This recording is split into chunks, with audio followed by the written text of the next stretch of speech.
अगर आप भी चाहते हैं RN के म्यूजिक के हिट गाने सुनने के लिए हमारे चैनल को सब्सक्राइब जरूर करें और साथ में घंटी का निशान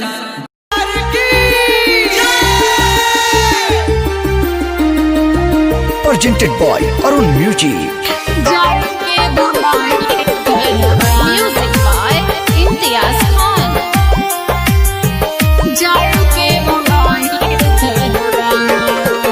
अब के नामे मोर राजा करब सोनब रात।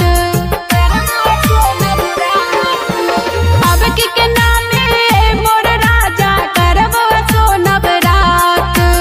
मैया के कृपा से पूरा होई दिल के मोर अरमान। ये मोर सजनवा हो, ए मोर बलमुआ हो, जाए के बमाई दरबार। सुना सजनवा हो, जाए के बमाई दरबार।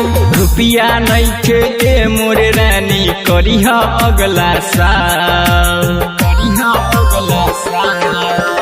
रुपिया नइखे ए मोरे रानी करिहा अगला साल। मैया के कृपा से पूरा होई दिल के तोर अरमान। सुना सजनिया हो, ए मोरी सजनी हो, पैसा के बहुते बायकाल।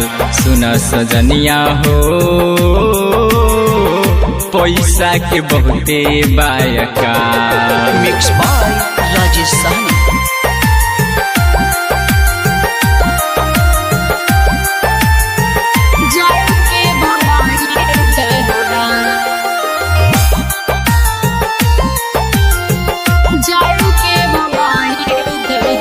गोदिया में लाल होई खेली है अंगनवा।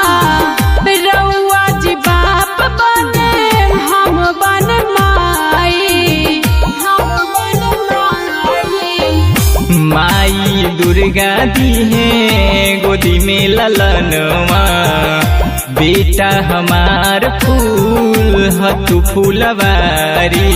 हमरा खातिर कलसा लाइदा, हमरा खातिर कलसा लाइदा। लाइदा पन प्रसाद मोरे सजनवा हो, ए मोर बलमुआ हो,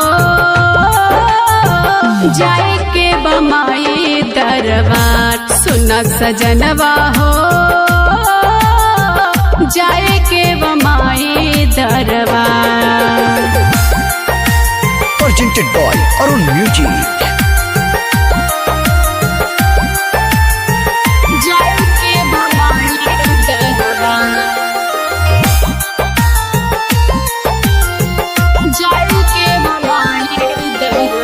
नहीं मन बुतलाइब जाई के हम किन हो। अक्षत चंदन नारियल पन लाइब किन हो। काहेले ममता तोहार करब नवरात हो। लाइदा तू लालू ललन बिसरा प्रसाद हो। ना मनबू तो बेच के गैया, ना मनबू तो बेच के गैया। पूरा करब अरमान। सुना सजनिया हो, सुना सजनिया हो, अब की के करिहा नवरात। सुना सजनिया हो, अब की के करिहा नवरात।